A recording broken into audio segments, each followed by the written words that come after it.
Leo tumeitana hapa ili tuweze kupeana habari muhimu. Ndugu waandishi wa habari, naamini kupitia kwenu waandishi wa habari, jambo hili ambalo linaenda kutendeka hapa likaweze kuwafikia wananchi wote wa mkoa wa Songwe ili tuweze kuwasaidia.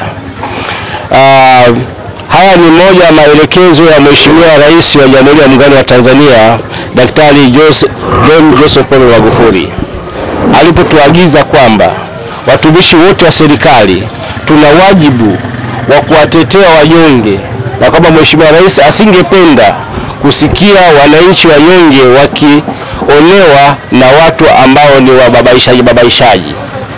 Katika jitihada hizi za kuwatetea wanyonge, ofisi yetu ya TAKUKURU mkoa wa Songwe iliweza kupata taarifa kutoka kwa mzee Kalonge, kwa mzee Masebo, kwamba miaka 11 iliyopita alikuwa anamiliki nyumba na baadaye akaenda kuchukua mkopo wa milioni 15 kwa mtu anayeitwa Kalonge. Katika mkopo ule, kama mnavyoelewa waandishi wa habari na wananchi kwa ujumla, kuna mikopo umiza. Mzee huyu alichukua milioni 15 kwa Kalonge, lakini mkataba ukaandikwa inabidi arejeshe milioni 33. Maana yake nini? Utaona hapo kuna riba ya zaidi ya 50%. Kwa huo ni mkopo umiza. Kwa hiyo na walimpa muda wa siku 18 au ameshalipa siku 18 ulipe milioni 33. Unazipataje? Na dhamana ya mkopo ule ilikuwa ni nyumba hii. Nyumba hii ina godown kubwa ndani la kuhifadhia mazao, lakini ina godown ndogo 2 na vyumba vya biashara. Kwa hiyo ni nyumba ya biashara, kwa hiyo ni kitega uchumi. Kwa hiyo baada ya siku 18 zile kuisha, huyu Kalonge akaichukua nyumba hii. Wakati anaichukua nyumba hii ilikuwa ina ofa tu basi, haikuwa na hati miliki. Kwa hiyo amekaa nayo nyumba hii kwa muda wa miaka 11. Na katika miaka hiyo akipangisha, akichukua kodi kutoka kwa wapangaji.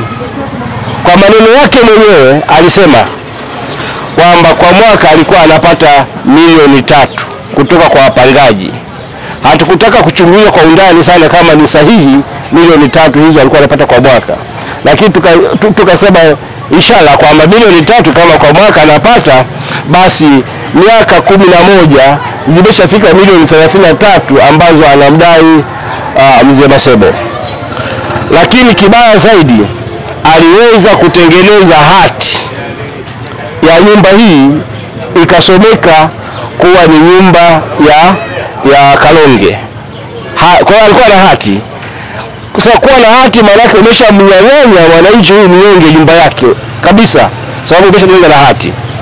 Kwa kosa hili lilikuwa linawapelekea pia hata yule afisa wa serikali aliyotoa hati.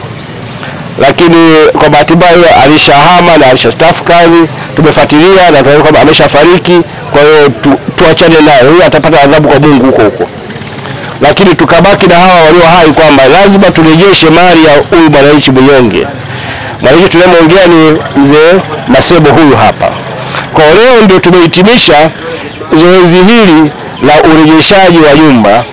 Kwa hiyo mimi kama kamanda wa TAKUKURU wa mkoa wa Songwe, kwa niaba ya watumishi wenzangu na kwa niaba ya mkurugenzi mkuu wa TAKUKURU, tunaomba tukabidhi nyumba hii kupitia serikali ya Jamhuri ya Muungano wa Tanzania, ambaye mwakilishi wake ni mkuu wa mkoa katika mkoa wa Songwe, na katika wilaya ya Mbozi mwakilishi wa rais ni mkuu wa wilaya ambaye tunaye hapa leo. Kwa hiyo naomba nichukue fursa hii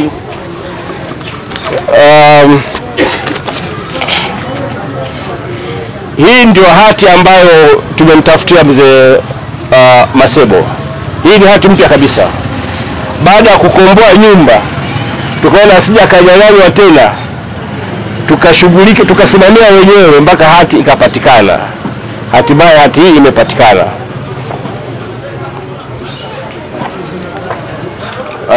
ni hati ambayo inasoma Jacob Ambatanisye Masebo wa Mbozi, na nyumba ambayo tunaongelea ramani ni hii hapa. Ni nyumba kubwa, ina ramani hii hapa. Kwa hiyo ni hati halali, ina mihuri yote ya msajili wa ardhi Tanzania.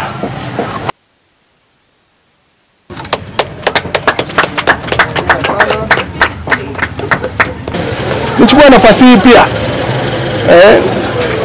kuwataka wananchi wote wa mkoa wa Songwe ambao kwa namna moja au nyingine wamekuwa wananyanyaswa kwa namna moja au nyingine, iwe kwenye mikopo umiza, iwe kwenye kunyimwa fedha zao kwa njia mbalimbali na wale ambao ni wajanja, basi wasisite kutumia taasisi yetu ya TAKUKURU. TAKUKURU wamekuwa msaada mkubwa. Hapo nyuma ilikuwa inaonekana kama TAKUKURU ni watu wanaogopa kwenda. Sasa mimi niwatake wananchi msiogope kwenda.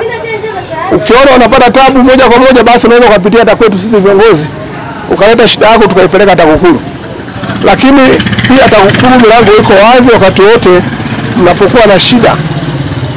Hasa unapohisi umenyimwa haki, lakini vyombo vingine pia vya umma ukienda upati msaada, basi kimbilio lingine ni TAKUKURU.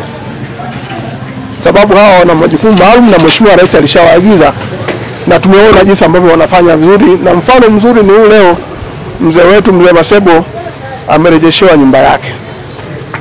Kwa hiyo kwa tukio hili mimi nirudie tena kuwapongeza na nikupongeze Mzee Masebo kwa kupambania haki yako mpaka umeipata. Kikubwa tu ni kwamba tunajifunza kutokana na makosa. Wakati mwingine unapoingia makubaliano, na hili niwaambie wananchi wote, unapoingia makubaliano hasa hii ya mikopo, ni vizuri mkazingatia yale makubaliano, mkaangalia wakati mwingine vinawekwa vipengele vya kukuumiza bila mwenyewe kujua. Utaambiwa riba kiasi kadhaa, lakini itabadilika wakati wote mtoaji akitaka. Sasa utaratibu namna hamna. Wakati mwingine inatolewa riba kwenye mikopo inaozidi hata viwango vya Benki Kuu. Sasa ukiona mazingira kama hayo, ni vizuri ukapitia, hata kama una shida, lakini jiridhishe kwanza kwenye yale maandishi unayoingia kabla hujaingia kwenye mikataba ambayo inakuwa baadaye inaweza kukunyima haki yako. Kwa hiyo mimi nawapongeza sana TAKUKURU, na niseme tu sasa niko tayari kwenda kukata utepe kama ishara ya kuonyesha mzee tunamkabidhi. Na jambo lingine ambalo ni zuri zaidi ambalo wamefanya TAKUKURU ni kumhakikishia sasa umiliki wa hati, tena hati kubwa. Sasa kwa hati hiyo bado una uwezo, kama unataka mtaji sasa uende kwenye vyombo halali. Vyombo halali vinapotambulika, bado unaweza ukapata mtaji ukafanya mambo makubwa zaidi. Jengo hili ukiangalia mahali lilipo na thamani yake na thamani ya mloo hapa, ni kama TAKUKURU wamekurejeshea utajiri.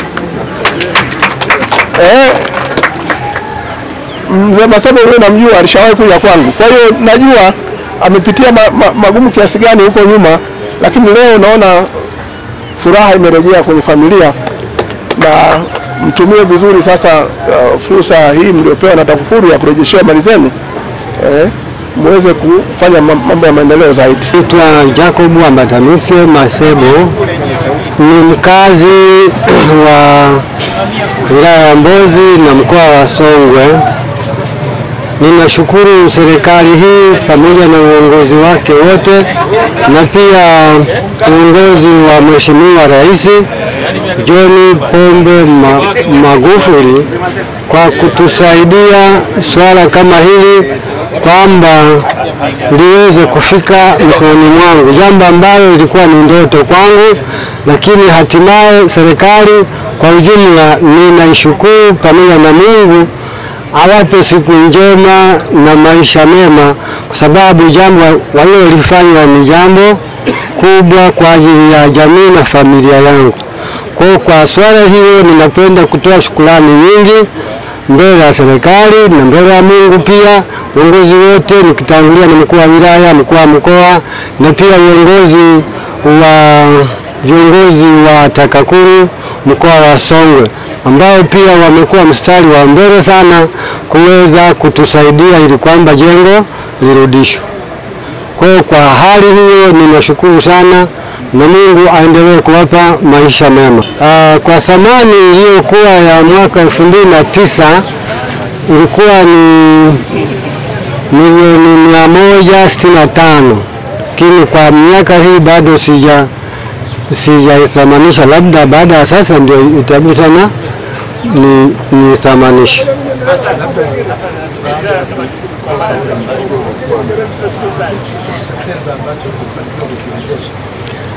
Sikuweza kufanikisha kukopa kwa sababu ilionekana benki walisitisha kwa namna walivyojua wao na hawa walionipola jengo langu.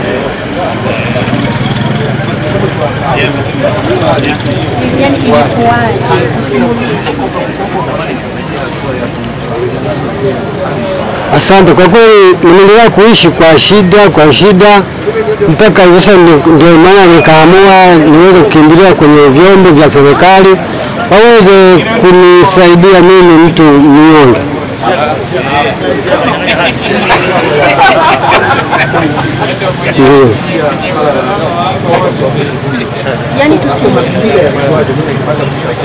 Na nilipokuwa namalizia ujenzi, ni kweli nilikopa kwake, lakini baadaye nilipoona muda umefika wa kurejesha na hela nimeshindwa, nikakimbilia benki kwamba wanipe hela benki. Bahati mbaya sasa wa benki wakaja hapa wakathamanisha jengo likaendelea. Hasa imebaki kama wiki moja kusaini kwamba nichukue mkopo, ndio baadaye nikaambiwa hapana, mkopo wako. Kwa jina naitwa Ruti James Zambi, ni mkazi wa mkoa wa Songwe, wilaya ya Mbozi. Ni mwanamke ambaye nina familia ya watoto 6. Pamoja na hilo, namshukuru sana Mungu kwa tendo la ajabu ambalo limeonekana kwangu 2021, ambayo sikutegemea katika maisha yangu kuwa litatokea. Baada ya kuhangaika kwa muda mrefu, baada ya nyumba yangu kuchukuliwa kwa muda mrefu kwa miaka 11, ndipo sasa tulipoanza prosesi za kufuatilia. Tumehangaika kwa muda mrefu, lakini bado ninatoa shukrani nyingi mbele ya serikali yetu ya John Pombe Magufuli kwa jinsi ya ajabu alivyoteua vyombo ambavyo ni viadilifu, vinafanya kazi yao kwa ukamilifu. Moja kwa moja ninashukuru mkuu wa wilaya, ninamshukuru mkuu wa mkoa, ninashukuru jeshi la TAKUKURU kwa jinsi ya ajabu walivyofanya kazi yao kwa uaminifu. Katika hiyo nasema Mungu awabariki pamoja na serikali yote ya Tanzania. Ninamshukuru sana Mungu. Serikali hii imetuokoa sana. Tena parefu mimi napenda yani huyu baba huyu kwa kweli ametia huruma. Alikuwa anakuja kila siku hapa, anakanyaga baba wa watu, anatoka huko mnada wa tarehe 18 Kanga, anafika hapa, anaangaza jengo lake, anatia huruma. Kwa kweli huyo anaitwa Kalonge, kwa kweli akumtendea haki baba wa watu. Na huyu baba huyu alichukua mbao kwangu kwa kujenga hili jengo hili, na alikopa mbao kwangu. Mimi nilimkazania kweli huyu baba kusema nipe hela yangu, kweli baba watu alitoa hela. Lakini nashangaa watu wakagoma jengo lake. Mtu anatia huruma, anatoka Kanga, anafika hapa, anazunguka, anatamani hata kulia. Kwa kweli serikali nashukuru sana, waendelee hivyo kututia moyo sisi watu kama sisi wanyonge kama sisi. Yaani waendelee kutufanya nini? Kututia moyo. Kwa sababu nini? Baba watu amelima huko, analima maharage, analima nini, amekuja amejenga huko ili apate afanikiwa asomeshe watoto. Kalonge na nyang'anya? Hapana, na mimi sikupendezewa. Mimi naitwa Lea Kililo Kiando, ni mkinga kutoka Makete. Gusa kwa nia nzuri sana kwamba raia wanapata haki zao ili mradi wafuate taratibu. Serikali inafanya kazi, watu wetu wanafanya kazi. tusitumie nguvu kupigana wala kutishiana. Ukizulumiwa naenda kwenye vyombo vya sheria kama alivyokuwa anasema mkuu wa wilaya, utasaidiwa.